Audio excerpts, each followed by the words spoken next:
Ini berawal dari FB saya yang saya buat di status sehingga saya ditembak oleh Dek Sonia ini. Tapi dengan ditembak itu saya merasa sedikit tertantang gitu ya.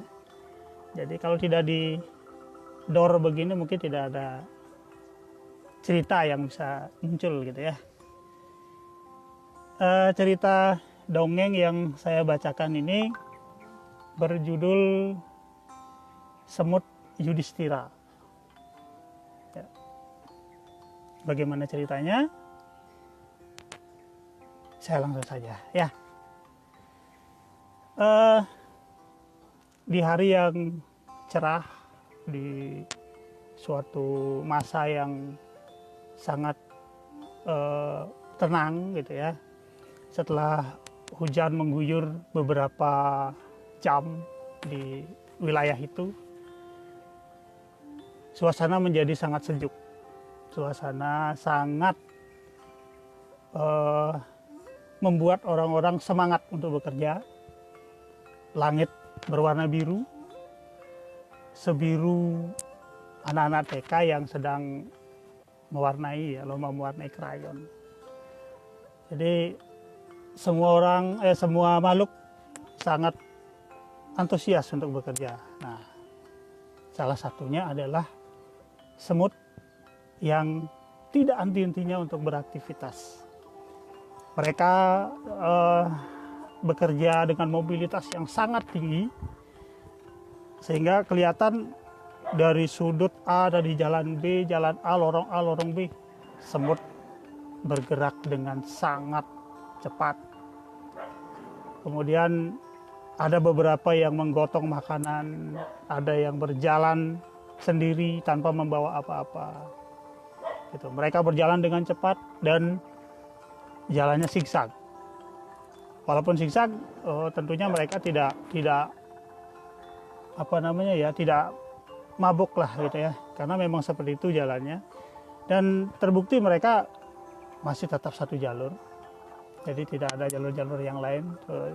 Tidak ada kecelakaan di antara para semut gitu. Justru mereka saling menyapa gitu ya. Kemudian para semut ini juga bekerja layaknya, jadi mereka kerjanya shift pagi, shift siang, shift malam gitu ya. Jadi mereka bekerja bergantian, begitu dengan job description mereka masing-masing. Nah, kemudian mereka tentunya memiliki jam-jam istirahat yang sangat diatur. Karena bagaimanapun di masa seperti sekarang ini, ya masa pandemi seperti sekarang ini, mereka juga terkena imbas seperti itu. Jadi mereka harus menerapkan protokol kesehatan yang disampaikan oleh para pemimpinnya. Jadi social distancing, kemudian physical distancing tetap dijalankan. Ya, APD tetap dipakai gitu ya, sehingga mereka semua sehat walaupun dalam kerumunan mereka bekerja. Kemudian waktu menunjukkan siang hari, jadi para semut yang shift pagi tentunya bersiap-siap untuk beristirahat.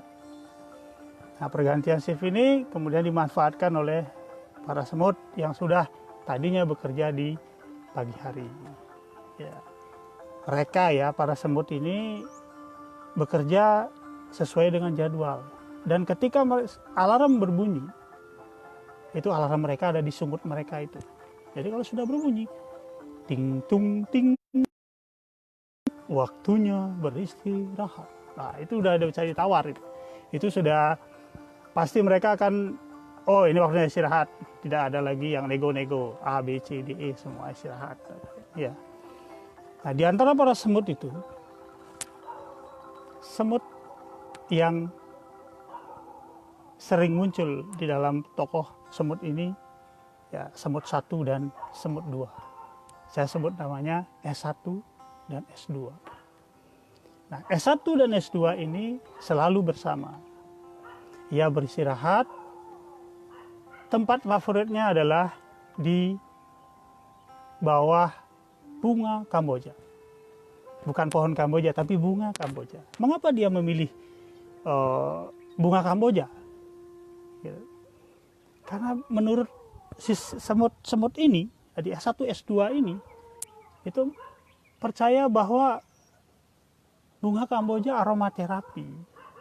Jadi aroma-aroma dari bunga Kamboja ini bisa meningkatkan produktivitas, vitalitas, ya, kemudian adrenalin mereka. Gitu. Sehingga ketika mereka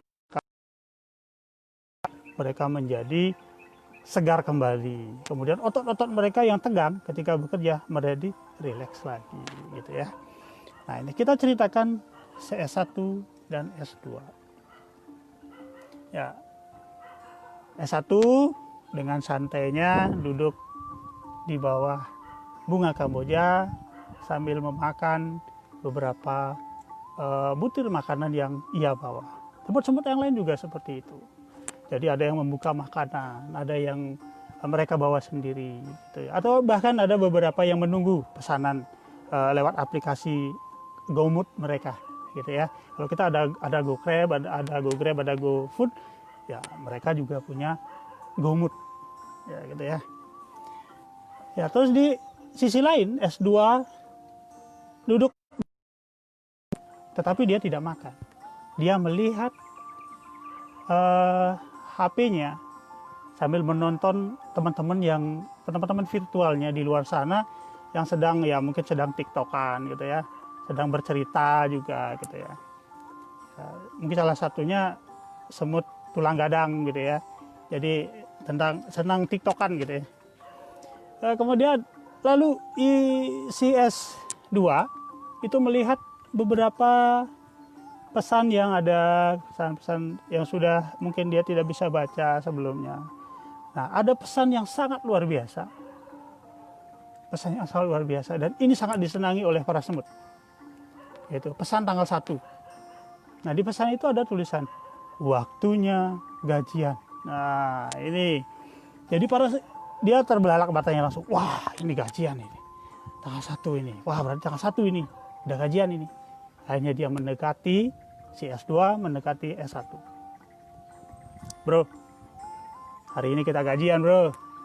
Tenang kita kan, kita gajian hari ini. S1 melirik dengan santainya sambil makan. Sudah tahu. Tidak perlu kamu kasih tahu, aku sudah tahu. S2 kemudian melongok lagi. Dari mana kamu tahu? Kamu HP saja tidak bawa, apalagi reminder, tidak tahu kan? Ini aku kasih tahu. S1 kemudian menjawab, kalau masalah gajian, aku pagi-pagi sudah tahu. Kok bisa tahu? Tanya S2. S1 dengan santainya menjawab, ibu kosku sebagai alarm bahwa hari ini tanggal 1. Loh, apa hubungannya gaji dengan ibu kos? Tanya S2 dengan heran-herannya. Begini bro, kalau ibu kosku sudah mulai mencuci piring di depan pintu, kemudian melempar-lempar beberapa barang-barang masaknya, ketempreng. Nah, aku tahu hari ini pasti tanggal 1. CS2 langsung ketawa, wih keren, ini alarm yang keren bro, kita pertahankan bila perlu, nanti kita museumkan. S1 ya sudahlah, ajak-ajak kan bro. Akhirnya mereka berdua asik makan. Tetap S2 tidak makan, tetapi dia asik dengan HP. Dengan berbisik dia membisiki S1. Bro, hari ini kita kan gajian. Kita jalan-jalan ya. Udah lama kita udah jalan-jalan. Ini loh, gara-gara pandemi ini kita nggak bisa jalan-jalan. Si S1 kemudian melirik. Kamu bilang jalan-jalan? Bro, kita masih dalam pandemi bro. Tidak boleh jalan-jalan. Ingat kata pemimpin kita. Tidak boleh kita jalan-jalan. Kata S1 menolak ajakan S2. Kemudian si S2, aduh katanya udah herd immunity. Jadi pemimpin tidak akan tidak akan mencari kita kan manapun boleh-boleh saja kan. Si S1 kemudian menaruh piringnya dan berkata, kamu baca berita tidak? Sekarang ini semakin banyak kembali ada yang positif. Jadi tidak boleh kita keluar. Kamu mau ditangkap pecalang? Setelah tangkap pecalang kamu jangan-jangan minta 6.000, apa itu namanya, materai 6.000 lagi gitu ya. Ya sudah, jangan cari masalah. Aduh, malas sekali, kata S2. Gini-gini kapan selesainya ini? Selonjoran lagi S2. Kemudian S1 melanjutkan. Bro, hari ini kita sedang perang sebenarnya. Maksudnya perang dengan siapa? Tanya S2. S1 kemudian mendekati S2 dengan serius. Kita sebenarnya sedang berperang dengan ujian Tuhan. S2 kembali mulailah membuyir gitu ya. Ada masalah ketuhanan lagi nyapa bahasanya gitu ya. Maksudnya apa sih? Coba jelaskan, kata S2. S1 begini, dalam masa pandemi seperti ini, mestinya kita harus mengikuti tata cara perang para Pandawa. Kalau aku mengikuti ajakan pemerintah persis seperti apa yang dilakukan oleh para Pandawa. S2 bengong, matanya kelek-kelek, kepalanya geleng-geleng. Kemudian ia berdiri, mendekati S1, keningnya S1 ditempel. Kamu sakit? Minum mie korek. Langsung ketawa dia S2. Bro, apa hubungannya jalan-jalan dengan para Pandawa? Emang para Pandawa punya, waktu perang Pandawa ada penyakit COVID? Tak ada. Ini kebanyakan nih baca 1000 mimpi. Jadi gini nih pesan-pesannya Mbah Brodil masuk nih. Kata S2 sambil memunggungi S1. S1 kemudian menepuk punggung S2. Bro, kamu tidak pernah membaca cerita-cerita perang para Pandawa. COVID tidak ada, tetapi ada hal yang mirip dengan masa pandemi ini. Mau dengar ceritanya apa? S2 yang sedang asik membalas SMS dari para pembeli ya, karena S2 ini kan bisnis online gitu. Jadi dia menjawab semua pelanggan-pelanggannya. Nah, kemudian S1 bertanya lagi, gimana bro, dengerin dulu biar kamu percaya. S2 yang tidak ingin lama-lama diganggu menjawab, oh ya, udah. Kamu cerita saja dulu lah, aku lagi santai nih, kata S2. Dalam hati S2 berpikir, tengah-tengahnya satu lakar pasil benasi ini gitu ya. Dia ya apapun yang dikatakan oleh S1 dia akan dengarkan. Kemudian karena S1 S2 setuju dengan usul dari S1, kemudian S1 duduk dengan baik dan mengambil sikap semi meditasi.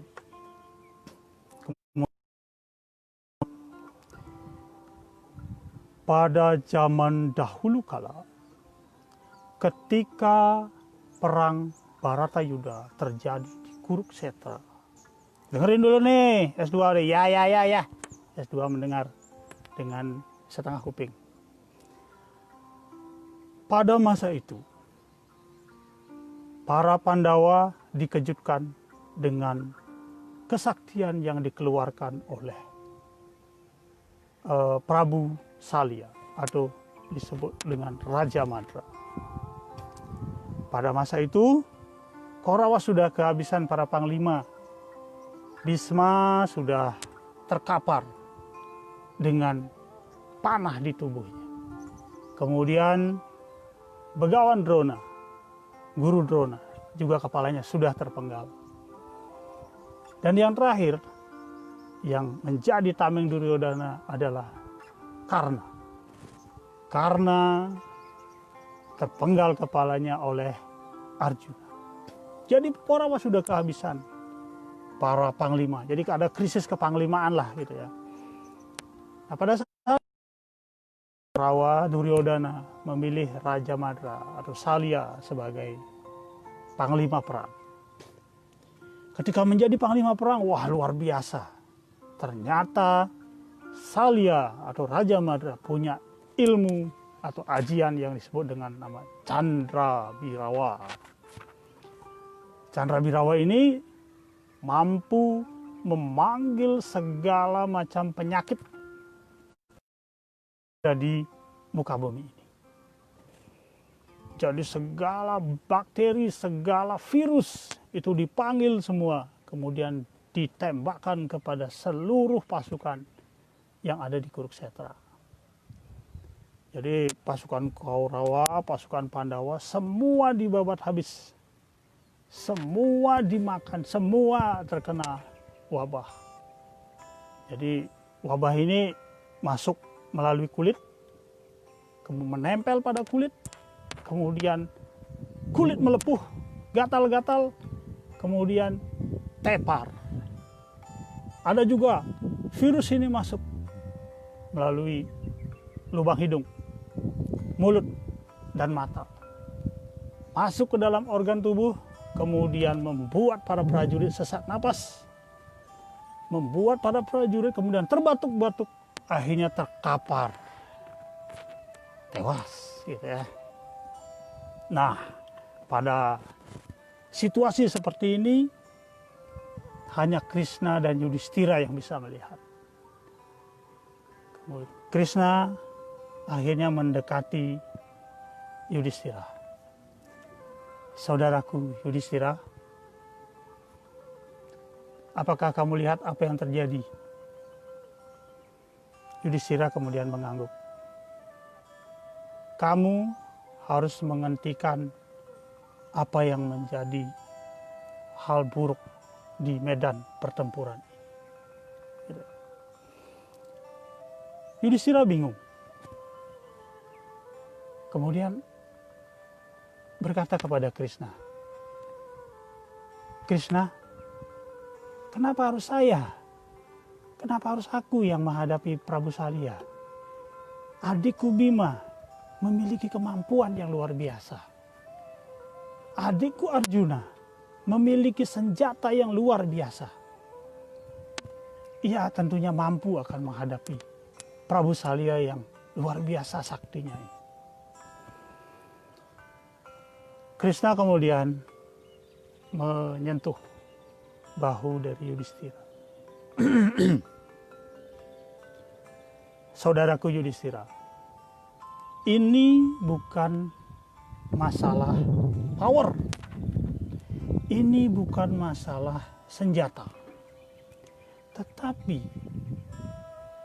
musuh seperti ini harus dihentikan dengan ketenangan hati, kesabaran, pikiran yang jernih, dan tentunya di luar dari pikiran-pikiran kepanikan.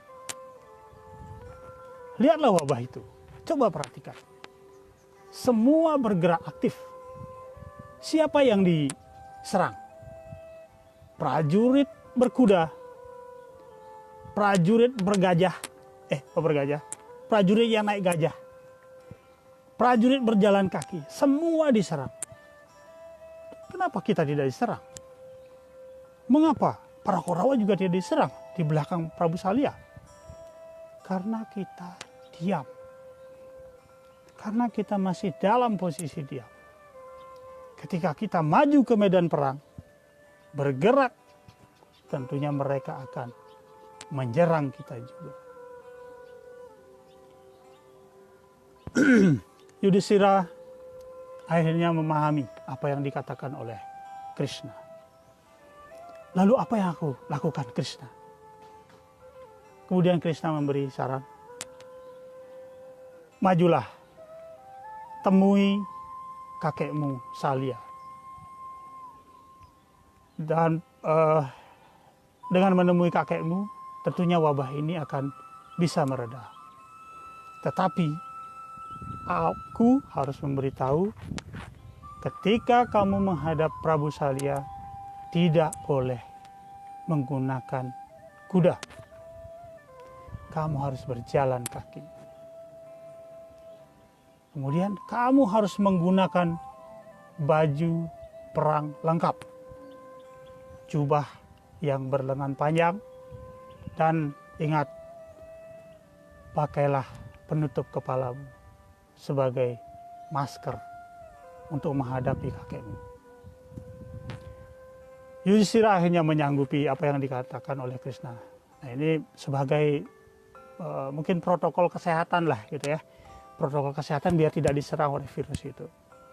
Sebelum Yudhistira berjalan, ia kemudian diberikan senjata oleh Krishna. Sebuah anak panah kecil dengan ujung yang sangat lembut. Entah apa maksudnya, saya kurang tahu. Gitu. Ujungnya sangat lembut. Dengan penuh rasa keperwiraan, keberanian, Yudhistira turun dari kereta, lalu mendekati Prabu Salya. Selangkah demi selangkah, ia mendekati Prabu Salya. Di antara orang-orang yang sedang berjatuhan akibat diserang oleh penyakit yang disebarkan oleh Prabu Salya dari akibat Aji Candrawirawa. Setelah mendekati Prabu Salya, kemudian Yudhistira langsung mencakupkan tangannya, menyembah kepada Prabu Salya. Kakekku Salya, dia menyembah. Itu juga bagian dari protokol kesehatan yang disampaikan oleh Krishna. Jadi ketika di sana kamu tidak boleh berjabat tangan dengan Prabu Salya. Kamu cukup dari jauh saja. Jadi kita harus jaga jarak gitu ya, paling tidak 2 meter lah gitu ya. Itu karena kalau kita bersalaman dengan Prabu Salya, jadi kalau Yudhistira bersalaman dengan Prabu Salya, penyakit virus itu akan masuk lewat jari-jari kita. Jadi tidak boleh itu sudah disampaikan oleh Krishna. Nah, sehingga jarak 2 meter. Salya berada di atas kereta, Yudhistira berada di bawah, di tanah. Ia menyembah. Prabu Salya yang melihat Yudhistira hadir hanya membawa 1 anak panah dengan busurnya tentunya. Itu melihat sambil tersenyum. Hai Yudhistira, apa yang kamu lakukan di sini? Kenapa kamu kemari? Kamu mekidiang nyawa kamu. Di mana Bima? Kenapa kamu sendiri? Apakah Bima yang ototnya besar itu sudah tidak berani menghadapi saya? Pocol punya otot besar, tatonya banyak lagi. Itu tatonya, tato naganya itu berubah jadi tato nyelati, tato cacing. Tidak berani menghadapi saya ini. Yudhistira hanya tersenyum. Aku sendiri ke sini kakek. Aku menghadap dirimu untuk menghentikan penyakit yang kamu sebar. Tidak. Aku ingin mengharapkan Bima ke sini. Atau kalau tidak Bima, Yudhistira, Arjuna lah. Arjuna. Ya. Arjuna yang punya senjata yang banyak. Arjuna punya senjata yang canggih. Suruh ke sini. Kalau tidak berani, apakah senjatanya sudah menjadi mainan? Jual saja di Tongedan atau pasar malam ya. Kalau tidak berani menghadapi Salya. Yudhistira juga tidak bergeming. Dia tetap berdiri dan menyembah kepada Prabu Salya. Tidak kakek. Aku menghadapmu untuk salam untuk Serawan. Haji Wijaya Mahardika juga ya. Nah, ini salam. Oke, terima kasih. Saya lanjut ya, saya lanjut. Sampai di mana ini? Akhirnya Yudhistira kemudian bersujud kepada Prabu Salya. Kakek, aku menghadap agar kakek menghentikan wabah ini, sehingga semua rakyat terselamatkan. Kalau kakek memang menghendaki peperangan ini berakhir, bunuh aku saja. Akulah penyebab peperangan ini. Prabu Salya tidak mau. Tidak, kalau belum habis, nggak mantap. Ya, habis dulu lah, baru mantap, baru kamu saya habisi gitu. Atau kalau kamu berani, silakan gunakan senjatamu agar aku ada alasan untuk membunuhmu. Kalau kamu tidak melukaiku, nanti aku dikatakan membunuh. Ya, bagaikan singa membunuh tikus. Adakah orang bangga? Kan ada, sungguh ada, kata Sangut. Ya, oke. Kemudian si Yudhistira tetap tidak juga ingin mengurungkan niatnya untuk menyembah kepada Salya, sehingga Salya geram. Wah, ini anak bengkung nih. Kemudian Salya akhirnya menyuruh semua pasukan virusnya untuk menghajar Yudhistira. Hajar orang itu, kasih habis, gitu ya. Yudhistira diam, kemudian virus berterbangan, bakteri, semua yang menjadi anak buah Salya menyerang. Setelah di tubuh Yudhistira, apa yang terjadi? Virus yang menempel di tubuh Yudhistira itu semua mengering, kemudian hangus menjadi debu di Kurukshetra. Mengapa? Ya karena Yudhistira sudah pakai baju jubah, kemudian sudah pakai penutup wajah, pakai masker, jadi aman gitu ya. Ya kalau misalnya Yudhistira anak TK kan, enggak kena gitu ya. Jadi aman semua, jadi Yudhistira santai gitu ya. Ya sudahlah kakek, udah kalau kakek tidak ingin mengurungkan niatnya untuk menghabisi, jadi aku akan menerima tantangan kakek. Dengan gagah perkasa, Salya maju dan berdiri di atas kepala kuda. Dia berdiri, dua kakinya berdiri di atas kepala kuda. Kemudian Yudhistira dari bawah, ia membentangkan busur yang berisi anak panah berujung lembut. Padahal ketika membentangkan itu dia lemah lembut. Kan tidak seperti Arjuna ya. Tidak seperti Arjuna. Kalau Arjuna itu jos banget gitu ya. Jos itu udah lanjut. Nih jatuhnya kayak gini. Kalau Arjuna kan gitu ya. Ini Yudhistira begini nih. Gini. Tapi entah mengapa, sepertinya Salya sudah melihat anak panah itu akan menyentuh tanah. Sudah akan menyentuh tanah nih. Tapi entah kenapa ketika akan menyentuh tanah, balik lagi. Balik menyerang Salya. Ya, Prabu Salya kemudian tidak menyangka bahwa panah itu mengenai tepat di dada Salya. Dan Salya pun berteriak, "Oh!" Kurang lebih seperti itu. Kemudian Prabu Salya terkapar di atas keretanya. Melihat keadaan seperti itu, para pengikutnya yang merupakan berasal dari ajian Candrawirawa itu akhirnya masuk ke tubuh Salya dan kembali merasuk sehingga tubuh Salya terkapar, menggigil, melepuh dan akhirnya tewas. Melihat keadaan seperti itu, akhirnya para Pandawa sangat senang dan akhirnya Korawa kembali ke campnya untuk menyusun siasat yang baru. Yudhistira akhirnya kembali. Mengapa Yudhistira selamat? Ya karena ketenangan, karena dia tidak panik. Demikian ceritanya. Begitu ceritanya, bro. S1 kemudian duduk kembali. Kemudian melirik S2 yang sedang asik memegang HP. Kemudian, bro, sudah selesai ceritanya. Begitu, udah paham belum? S2 langsung teriak, yes, mantap. S1, nah itu kan, akhirnya ngerti. Itu loh maksudnya kenapa aku jadi Yudhistira. S2 malah melongok. Maksudnya apa? Yudhistira siapa? Kamu Yudhistira. Loh, kamu udah dengar ceritaku tadi? Kata S1. Oh, dengar. Maaf. Tadi aku bilang mantap itu bukan Yudhistiranya mantap, bukan. Ini loh, aku sedang ini kan aku jualan online.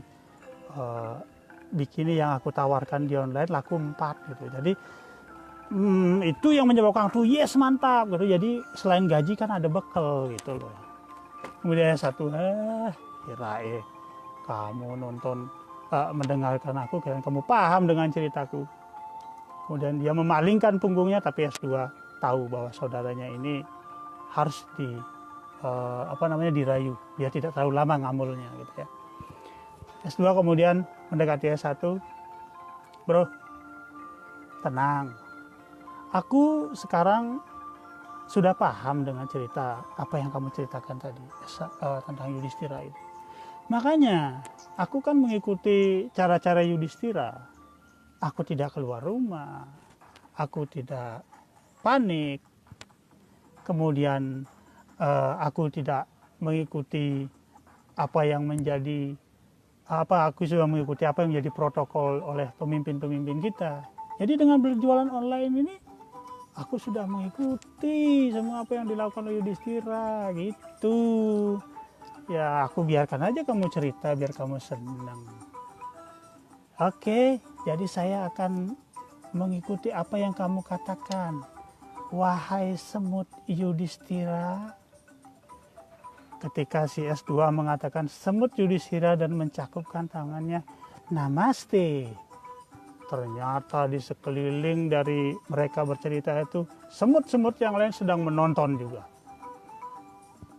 Mereka serentak mengatakan, namaste, gitu ya. Ya, jadi dengan di hari itu, setelah hari itu, S1 malah sering dipanggil oleh beberapa kelompok-kelompok semut yang lain. Bahkan ada yang manggil itu dari kelompok Balang, ada yang kelompok Bedude juga ada yang manggil gitu ya. Sehingga si semut ini sering lah menjadi pembicara gitu. Kemudian menjadi penyaji-penyaji di webinar gitu ya, webinar mood gitu ya. Jadi dia terus begitu sehingga terkenal lah dia namanya.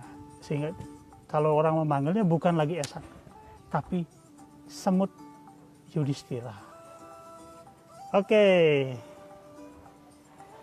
Ya baik, seperti itu cerita yang bisa saya sampaikan. Mudah-mudahan terhibur. Dan terima kasih kepada teman-teman yang sudah menyaksikan juga.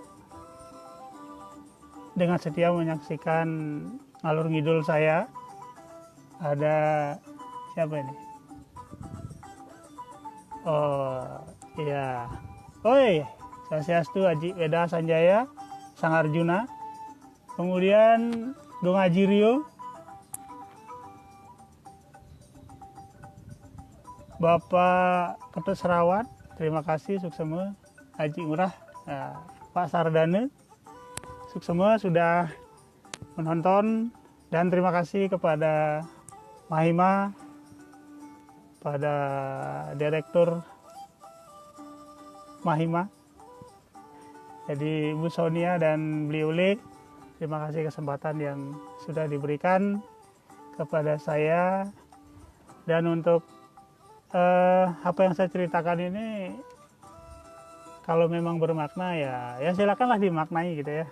Boleh-boleh saja maknai sekan tadi gitu ya, maknai macande tadi gitu ya.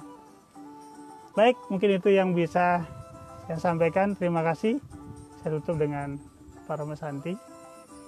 Om. Santi, Santi, Santi Home. Salam berkarya.